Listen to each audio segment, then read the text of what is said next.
¿Qué comer encima de la bici? Parece una pregunta sencilla, pero te aseguro que es uno de los factores que más condiciona tu rendimiento como ciclista. En este vídeo vas a aprender qué comer y qué beber mientras pedaleas, cuántos hidratos de carbono necesitas por hora, cómo hidratarte correctamente y por qué muchos ciclistas, a pesar de que entrenan bien, rinden muy por debajo de su nivel simplemente por una mala estrategia nutricional. Y no vamos a hablar de opiniones ni de modas. Vamos a hablar de nutrición deportiva basada en evidencia científica, de cómo se traslada la información de los estudios sobre la absorción de los hidratos de carbono y de hidratación a la práctica real con los ciclistas y cómo seguir estos consejos evitó que muchísimos ciclistas petasen y les ayudó a mantener una buena potencia durante horas. Soy Carlos, dietista nutricionista, máster en fisiología humana con especialidad en fisiología del ejercicio e hipoxia e investigador predoctoral. Y llevo más de 8 años trabajando con deportistas de resistencia. Y si hay algo claro es que comer encima de la bici no es un extra,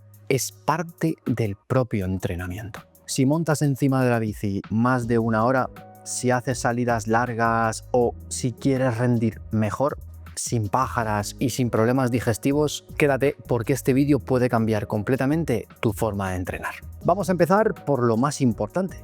¿Por qué tu cuerpo necesita comer mientras pedaleas? La pregunta más bien sería, ¿de dónde viene la idea de comer durante el ejercicio? En los años 60 descubrimos la importancia del glucógeno muscular para realizar ejercicio físico. Fue en los años 80 cuando se realizaron los primeros estudios en los que se alimentaba a personas durante el ejercicio físico, mostrando mejoras en su rendimiento. Sin embargo, fue en el año 2004 cuando comenzó una nueva era. Comenzaron una serie de investigaciones que marcan un antes y un después en la nutrición deportiva actual. Grandes figuras como Asker Jokendrup o Louise Burke pusieron toda la carne en el asador, siendo pioneros en este campo de investigación. Entremos ahora en el kit de la cuestión. Cuando pedaleamos, especialmente a intensidades moderadas y altas, nuestro cuerpo utiliza mayoritariamente los hidratos de carbono como fuente de energía. El problema es que esas reservas de hidrato de carbono, de glucógeno, son muy limitadas. Esto supone que cuando nuestro glucógeno disminuye, también lo hace nuestra capacidad total para utilizar la glucosa como fuente de energía, pues solo nos quedaría la glucosa que hay en la sangre como mecanismo para aportarla a los músculos activos. Y aquí aparece uno de los principales beneficios. Si aportamos carbohidratos, es decir, glucosa de forma externa a partir de alimentos, geles o bebidas deportivas, tenemos más disponibilidad y esto supone que llegará más cantidad de glucosa a nuestros músculos. A su vez, al tener más cantidad de glucosa en la sangre disponible, estamos evitando otro de los efectos colaterales que puede tener el ejercicio sin la ingesta de hidratos de carbono, la hipoglucemia. Ya sé que el cuerpo humano tiene muy bien regulada la glucemia gracias a la presencia del glucagón, pero no olvidemos que en este vídeo vamos a hablar de máximo rendimiento, no de supervivencia. Incluso existen otras vías fisiológicas por las que los carbohidratos producen mejoras del rendimiento, como se ha visto en algunos estudios en los que solo se introducía la glucosa en la boca y se llevaba a cabo un enjuague. A pesar de que no se conocen todos los mecanismos que explican los beneficios de la ingesta de hidrato de carbono, lo que sí que tenemos claro es que comer encima de la bici no es una opción, es una estrategia absolutamente necesaria si quieres mantener tu potencia, tu ritmo y también tu concentración. Aquí entramos en uno de los puntos más importantes de este vídeo. ¿Cuántos hidratos de carbono tenemos que consumir por cada hora de ejercicio, por cada hora encima de la bici? La evidencia científica lleva años refinándose y nos muestra lo siguiente. Para sesiones de 1 a 2 horas, consumir entre 30 y 60 gramos es lo recomendado. Para sesiones de 2 a 3 horas, alrededor de 60 gramos hasta incluso 90 gramos hora. Y para sesiones de más de 3 horas, de 90 gramos hasta incluso 120 gramos por cada hora. Por supuesto, estas cifras no son aleatorias. También se ha demostrado que el intestino puede absorber más carbohidratos cuando se combinan diferentes tipos, como la glucosa y la fructosa, que utilizan transportadores intestinales distintos. Y por supuesto, la duración no es el único factor a tener en cuenta, aunque sí que es de los más importantes, pues la intensidad es la otra pieza clave para conocer las demandas de una sesión de ejercicio, dado que a mayor intensidad, mayor gasto de energía y por tanto mayor uso de hidratos de carbono. La evidencia científica nos ha mostrado que consumir estas cantidades permite mantener la glucemia estable, aumentar la oxidación de los carbohidratos, reducir el coste de oxígeno y reducir la percepción del esfuerzo, es decir, retrasar la fatiga. Por supuesto, esto no es tan sencillo como preguntarle a ChatGPT, ok, voy a hacer esta sesión de ejercicio, ¿cuánta cantidad de hidrato de carbono tengo que tomar?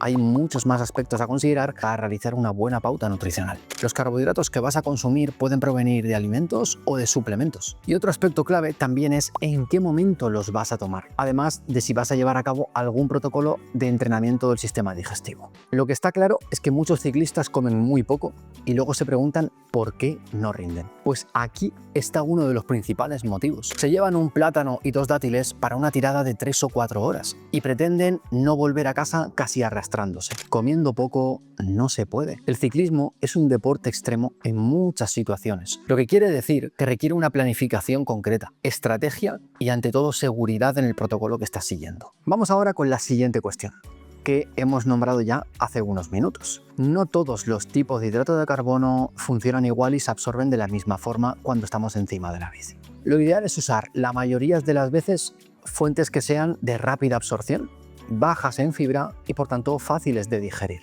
Y para ello, las mejores opciones son los geles deportivos, las bebidas isotónicas, las barritas bajas en grasa y en fibra y las combinaciones caseras, pero que están bien formuladas. Desde una perspectiva científica sabemos que la combinación de la glucosa y la fructosa ha demostrado aumentar la oxidación de los hidratos de carbono y también reducir las molestias gastrointestinales frente a otros tipos de carbohidratos, como la galactosa. E incluso podemos ir un poco más allá.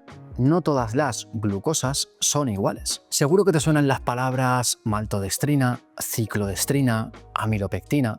Los tres son carbohidratos que están compuestos por glucosas, pero su estructura química no es igual. En concreto, tienen un peso molecular diferente. La maltodextrina es la más estudiada y la que mayor seguridad a nivel de confort intestinal ha demostrado en los estudios, lo que nos lleva a decidir que este es el más recomendable para la mayoría de los ciclistas. Bajo mi experiencia personal, lo que veo que hacen los ciclistas amateur, que son la mayoría que se preparan para la quebrantahuesos, la Purito o la Vuelta al Teide, es que comen lo que sea, sin tener en cuenta esto que estoy explicando. La consecuencia, que en una tirada de 2 horas que hacen un domingo, comer lo que sea pasa totalmente desapercibido. Sin embargo, cuando llevas 4 horas pedaleando, estos detalles no solo marcan la diferencia en términos de máximo rendimiento, sino que también pueden determinar que acabes o que abandones la prueba. Y esto, de verdad, esto sí que me da mucha pena, porque hablar con ciclistas que se preparan meses y meses, que llegan a la competición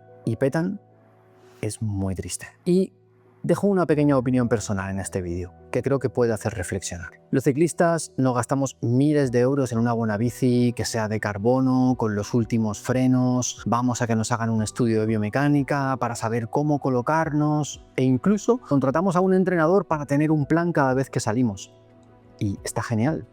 Me parece estupendo que se invierta dinero en esto, pero no somos capaces de darle a la alimentación la importancia que merece. No somos capaces de invertir en un profesional que nos enseñe y nos guíe para que no ocurra esto que acabo de comentar, que lleguemos a una prueba y petemos.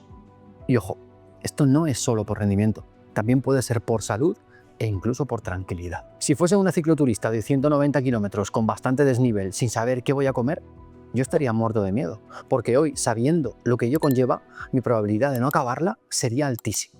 La hidratación es el otro pilar clave y que tanta gente olvida, a pesar de que en el cuadro de la bici está siempre el bidón. En ciclismo, la pérdida de líquidos puede ser muy elevada debido a la duración de las sesiones. La pregunta es, ¿cuánto tenemos que beber en base a la sesión que tengo? La recomendación específica, la mejor y la que yo mismo implemento periódicamente con mis deportistas, es realizar un test de sudoración. Es muchísimo más sencillo de lo que la mayoría se cree. No hay que compararse, no necesitas comprarte ningún aparato ni hacer nada raro. Simplemente necesitas una báscula para pesarte y un papel para apuntar la fórmula, que es esta que estás viendo ahora mismo en pantalla. Por supuesto, también tenemos recomendaciones generales, como es consumir de 400 a 800 mililitros de agua por cada hora de ejercicio, y vamos a ajustar según la temperatura, la humedad y la intensidad de la sesión. Parece obvio, pero a veces pasa muy desapercibido. Cuando hace mucho calor, sudamos más. Cuando hay mucha humedad, sudamos más. Cuando hacemos intervalos o sprint, sudamos más. Y por tanto, necesitamos más agua. Y obviamente esto no se trata solo de agua. Es fundamental incluir minerales que perdemos a través del sudor, principalmente el sodio, ya que nos ayuda a mantener el equilibrio de los fluidos, a mantener la contracción muscular y también reduce el riesgo de calambres. Por consiguiente, una buena pauta de hidratación considera el agua y los minerales y los junta en las cantidades necesarias, que no es la misma que necesitas tú que la que necesita otro compañero de la grupeta. Cada persona tiene unas necesidades distintas. Ahora bien, con las recomendaciones generales tenemos una alta probabilidad de estar en un rango seguro. Existe la posibilidad de que tú quizás sudas más de lo normal, no te das cuenta, y eso requiere de una pauta nutricional de hidratación más específica. A día de hoy sabemos que una bebida bien formulada puede marcar una diferencia enorme en tu rendimiento. Vamos ahora con la parte práctica del vídeo. Que toda esta teoría que hemos comentado está muy bien, pero ¿cómo se implementa? ¿Cómo tú, ciclista, lo vas a usar mañana encima de la bici? Bien, vamos a montar un plan de actuación muy básico. Quiero que cojas papel y boli. En una fase no competitiva, nuestro pan de cada día deberían ser fuentes de hidrato de carbono como dátiles o frutas secas, plátano, maltodextrina y fructosa en polvo o alguna preparación casera como un rice cake. Pero olvídate de geles en esta etapa. Son caros y no merece la pena. ¿Qué cantidad de carbohidratos usar? Para sesiones cortas o medias, a una intensidad baja o incluso moderada, de 30 a 60 gramos por hora. Y planifícatelo antes. Para sesiones largas a intensidad moderada o alta, de 60 a 90 gramos por hora, siempre que la tolerancia intestinal sea buena. Y en sesiones donde hay intervalos de alta intensidad, en estas podemos consumir de 50 hasta incluso 90 gramos por hora de ejercicio. Pero el momento en el que consumimos los hidratos de carbono es determinante, porque no te vas a poner a tomarte un gel en medio de un sprint. Sin embargo, en la fase previa a competir sí que podemos empezar a introducir geles poco concentrados, con unos 20-30 gramos de carbohidratos por unidad que te van a sentar mejor. Sobre todo es en este momento cuando hay que empezar a familiarizarse con el protocolo de carrera. ¿Qué cantidad de hidrato de carbono usar en este momento? Pues prácticamente la misma que hemos usado durante la fase no competitiva. La única diferencia será que si hay sesiones más largas, podremos entrenar dosis mayores para ir sobre terreno seguro en el momento de la competición. Con la hidratación ni hay que complicarse, ni tampoco hay que olvidarse. Haz un té de sudoración en varios tipos de sesiones. En sesiones cortas, en sesiones largas, en sesiones con intervalos. Y consume una media de 400 miligramos de sodio por hora. Con estos datos va a ser muy fácil.